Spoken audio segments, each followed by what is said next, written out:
ఇంటికి కానిస్టేబుల్ రావడంతో మనోజ్ కంగారు పడిపోతూ ఉంటాడు. నేనేం తప్పు చేయలేదు అని మనోజ్ భయపడిపోతూ ఉంటాడు.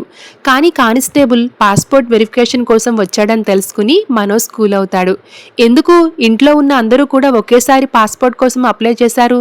ఏదైనా ఫ్రాడ్ చేసి దేశం వదిలిపోవాలని అనుకుంటున్నారా అని కానిస్టేబుల్ అడుగుతాడు. మాకు అలాంటి అలవాట్లు లేవు, మా రోహిణి వాళ్ళ నాన్న జైల్లో అని బాలు చెప్పబోతూ ఉంటే దాంతో రోహిణి అడ్డుకుని బిజినెస్ చేస్తున్నాడు అని చెప్తుంది.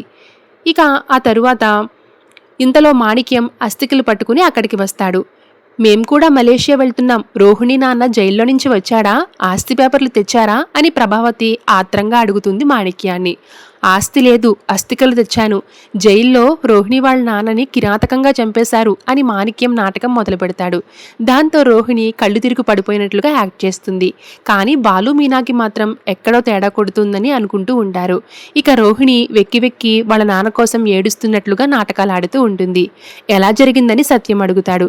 జైల్లో ఎలా జరుగుతుందని శృతికి అనుమానం వస్తుంది. జైల్లోనే శత్రువులు ఉన్నారా అని బాలు కౌంటర్లు వేస్తూ ఉంటాడు. అయ్యో, ఆస్తి లెక్కలు తేల్చకుండానే పోయారా అని ప్రభావతి అంటుంది. మనోజ్ రోహిణి అక్కడికి వెళ్లాల్సి వస్తుందేమో అని సత్యం అంటే, మనం కూడా వెళ్దామండి, పార్ట్నర్స్తో మాట్లాడి రోహిణి వారసురాలు అని ఆస్తి తీసుకోవాలి అని ప్రభావతి అంటుంది. ఛీ, నీ ఆస్తి తగలయ్యా, నీ వల్లే కదే లేనానని చంపాను, ఇంకా తిరిగి అక్కడికే వస్తున్నావా అని మనసులో రోహిణి అనుకుంటూ ఉంటుంది.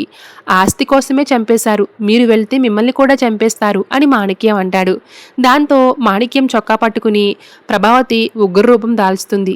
మాకు ఆస్తి రాదా అని అడగడంతో కంగారులో పడి కోర్టులో కేసు వేశాం కదా, గెలిస్తే వస్తుంది అని మాణిక్యం అబద్ధం చెప్పేస్తాడు. Thanks for watching.